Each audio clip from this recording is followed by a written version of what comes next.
Pour ne rien manquer, abonnez-vous maintenant.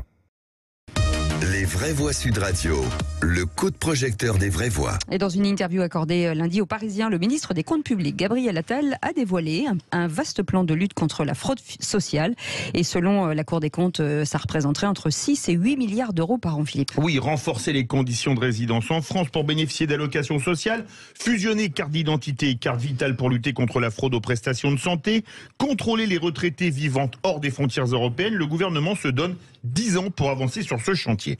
Alors, est-ce que pour vous, le gouvernement a raison, après s'en être pris à la fraude fiscale, on va dire la fraude des riches, il s'en prend à la fraude sociale, la fraude des pauvres, ou est-ce que vous pensez qu'on doit rester dans le statu quo, dans tous les cas de figure, un seul numéro, le 0826 300 300. Et à cette question sur notre compte Twitter, lutter contre la fraude sociale est-elle antisociale? Vous dites non à 87%. Et on va en parler avec Raphaël Prado qui est avec nous, ancien porte-parole d'Attac et membre d'Attac. Bonsoir, merci. Bonsoir. D'être en direct sur Sud Radio. Si vous permettez, le tour de table déjà avec Philippe Bilger.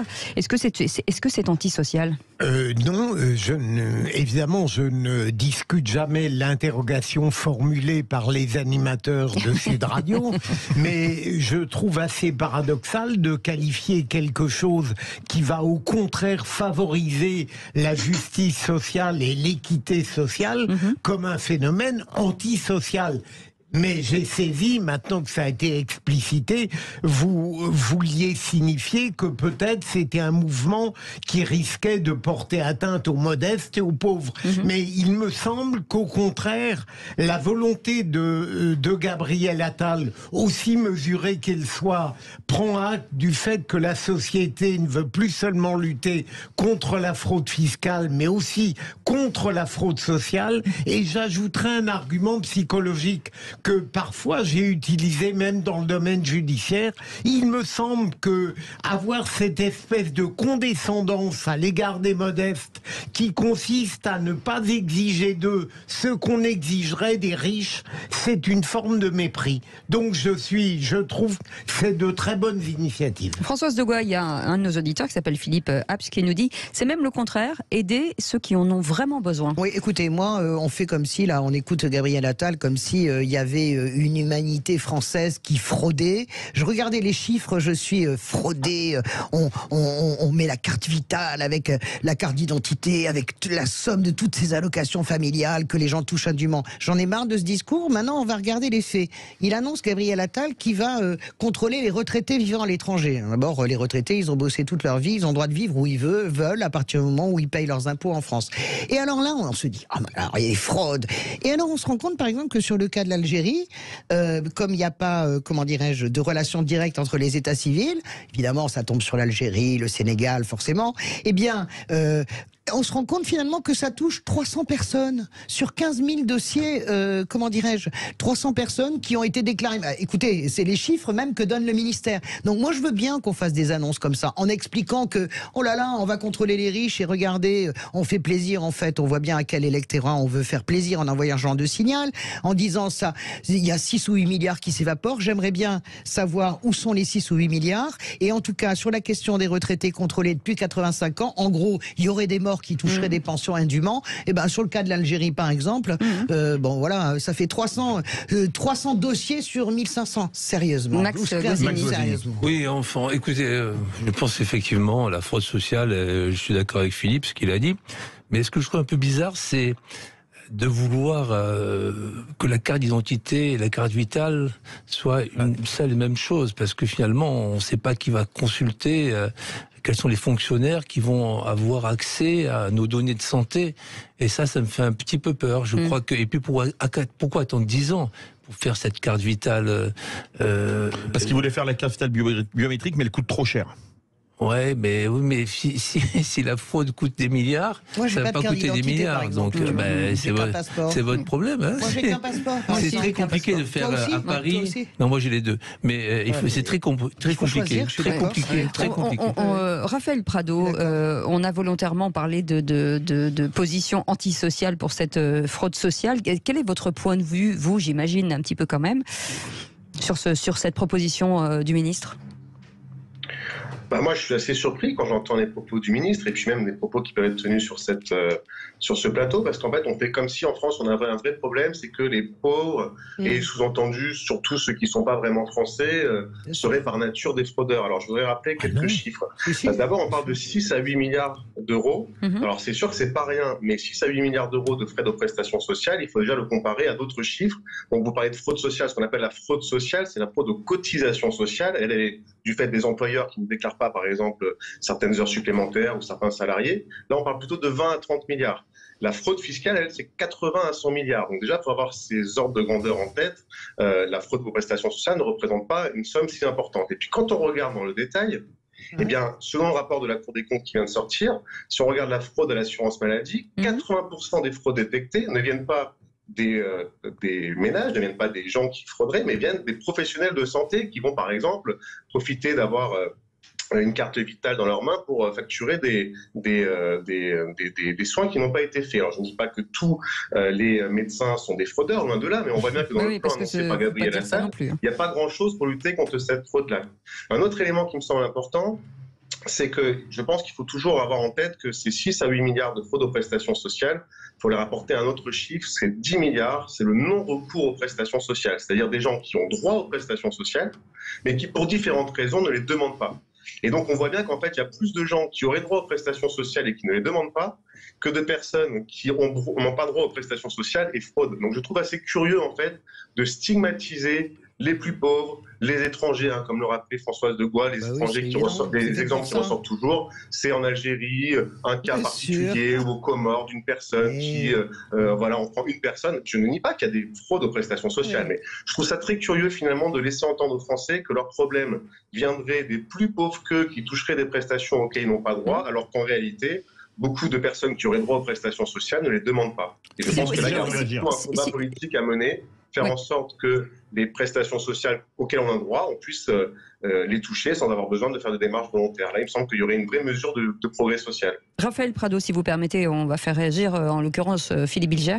Raphaël Prado, d'une part, je ne crois pas que le projet de Gabriel Attal dénonce l'ensemble des citoyens comme des fraudeurs.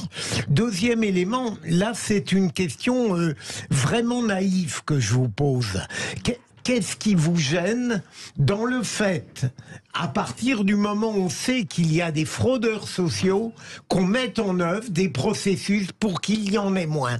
Je ne comprends pas quel état d'esprit vous avez à partir du moment où ça représente un progrès de toute manière.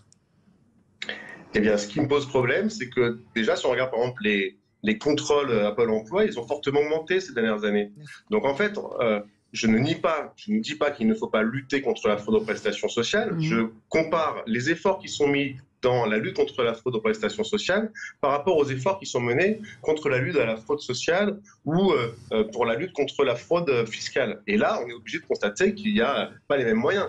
Là, on annonce des moyens supplémentaires pour le contrôle donc des chômeurs ou des allocataires de différentes prestations, mais dans le même temps, les effectifs de la Direction générale des finances publiques qui contrôlent la fraude fiscale, eux, n'ont pas cessé de diminuer et on annonce 3000 suppressions de postes encore d'ici 2027. Donc, vous voyez, ce qui me pose problème, ce n'est pas de lutter contre la fraude aux prestations sociales, c'est de pointer du doigt, de stigmatiser une population en disant « Oh, regardez, là-dedans, il y a des fraudeurs », quand dans le même temps, eh bien, on sait très bien, par exemple, que nos plus grandes fortunes françaises, Bernard Arnault, François Pinault et d'autres, ont des comptes au Luxembourg et que ça n'empêche pas Emmanuel Macron d'aller, par exemple, inaugurer la Samaritaine auprès de Bernard Arnault. Donc, en fait, on aurait comme s'il y avait finalement le gouvernement était fort avec les faibles et faible avec les forts. C'est ça qui me gêne fondamentalement. Françoise de Gaulle veut réagir. Oui, sur la fraude sociale, je pense que Philippe, la question de Philippe est tout à fait légitime. Personne ne s'oppose au fait d'améliorer les systèmes. Le problème, c'est que quand vous mettez bout à bout ce qui se fait maintenant depuis 6 ans, vous vous rendez compte quand même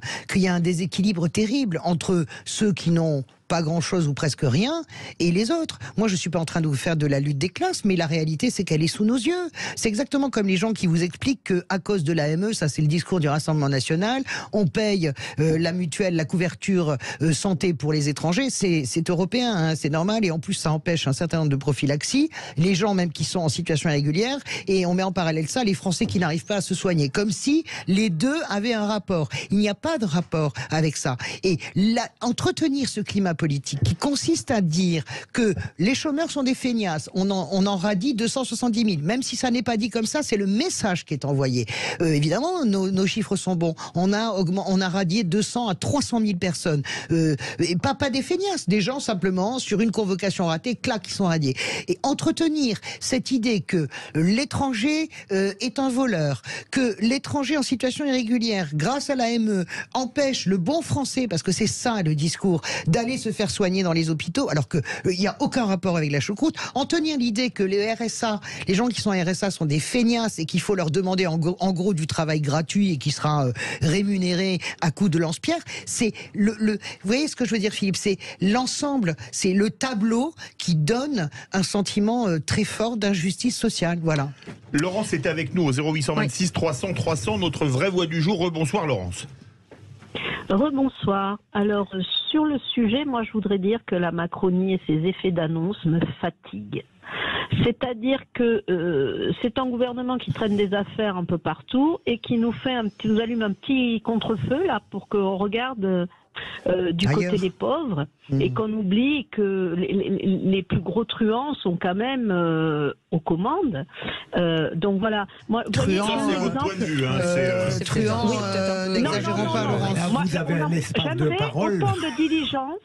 J'aimerais autant de diligence pour enquêter sur le financement de la campagne d'Emmanuel Macron. Ça, c'est vrai. Voilà. Il y a un problème, j'aimerais savoir, par exemple, voyez, quand une grande ancienne de distribution franchise toutes ces grandes surfaces pour que ses salariés bénéficient de beaucoup moins d'aide, c'est de la fraude sociale ou pas ? Voilà, il y a tout ce genre de choses. Non, mais on tiquait juste sur le mot. On tiquait sur les truands, c'est les truands. Voilà, sur les truands. Il y a un côté doctrine Shadok, taper toujours sur les mêmes pour faire le moins de mécontents possible. Donc là, moi, je suis assez d'accord avec Françoise de Gaulle. Hein. On stigmatise j'aime pas ce mot parce qu'il est mis à toutes les sauces. Oui. Toujours les mêmes populations parce que c'est plus facile d'occuper le bon peuple de ce côté-là. La deuxième chose, je voudrais décentrer le débat. C'est ce qui me gêne, c'est que au nom de cette soi-disant surveillance, on va aller plus loin dans la surveillance numérique et dans le flicage numérique et là-dessus, Max Guazzini a raison. C'est vrai que je ne m'étais pas posé la question moi sur les données de santé, mais il a vraiment raison. Excusez-moi, il y a encore 2 ans, un serveur de bistrot pouvait vous demander votre passeport sanitaire. Hein, je sais, mais on a toujours gueulé là-dessus. Hein. Après tout, qu'un policier vous demande votre. Bah oui, mais non, mais est-ce qu'il est bon de s'habituer? Mais moi aussi, nous avons assez été fustigés. Mais là, c'était un cas particulier. C'était uniquement pour le Covid. C'était pas voir toutes nos données de santé. Non, pas du tout. Ah bah c'est mon point de vue. Bah c'est le mien aussi. Hein. Alors vraiment, quelle honte ce passeport sanitaire. Pour répondre à Laurence. Raphaël, vous êtes avec nous, vous entendez? Moi, ce que j'ai envie de répondre à Laurence, c'est que quand elle parle de contre-feu, il me semble que le gouvernement ici nous fait un contre-feu par rapport à la réforme des retraites. C'est-à-dire que depuis 2 mois maintenant, il ne sait pas comment sortir de cette séquence de la réforme des retraites. On voit que les ministres sont pourchassés par des castrolades partout où ils vont. Et on voit une cascade d'annonces depuis ce moment qui, pour moi, a une fonction politique qui est de dire on parle d'autre chose de la réforme des retraites. Et en l'occurrence, alors qu'on sait qu'une immense majorité des Français étaient opposés à la réforme des retraites et que 9 actifs sur 10 étaient opposés à la réforme des retraites, là on fait des annonces qui visent à diviser les gens, diviser la population. Et c'est ça qui me choque, c'est qu'en fait finalement, et Gabriel Attal n'arrête pas d'utiliser l'expression des Français qui travaillent, des Français qui paient leurs impôts, et on leur laisserait entendre que leur problème serait lié non pas au fait que des très riches prendraient le fisc, non pas au fait que le gouvernement supprime des moyens dans les administrations et réduit les moyens alloués aux services publics, mais que tout leur problème viendrait des plus pauvres qui frauderaient. Je pense que là, il y a une forme de malhonnêteté intellectuelle, et il me semble que toutes les personnes qui disent aujourd'hui il faut absolument lutter contre la fraude aux prestations sociales, eh bien nous détournent des vrais problèmes. Merci beaucoup d'avoir été avec nous. En tout cas, merci Raphaël Prado, ancien porte-parole d'Attac et membre d'Attac. Merci beaucoup. Et puis vous continuez de voter sur notre compte Twitter. Et on vous rappelle la question, lutter contre la fraude sociale, est-ce antisocial? Pour l'instant, vous nous dites non et ça augmente à 87%. Vous parlez de nécessité pour l'évasion fiscale aussi des riches. Vous revenez sur ces sujets. En tout cas, que ça continue de commenter sur notre compte Twitter. Et on fait une petite pause et on revient dans un instant, jusqu'à 19h avec Max Guazzini, avec Françoise de Goa et avec Guazzini. Un peu pointu. Et avec Philippe Bilger. Bilger. À tout de suite. Non, surtout pour le malheureusement.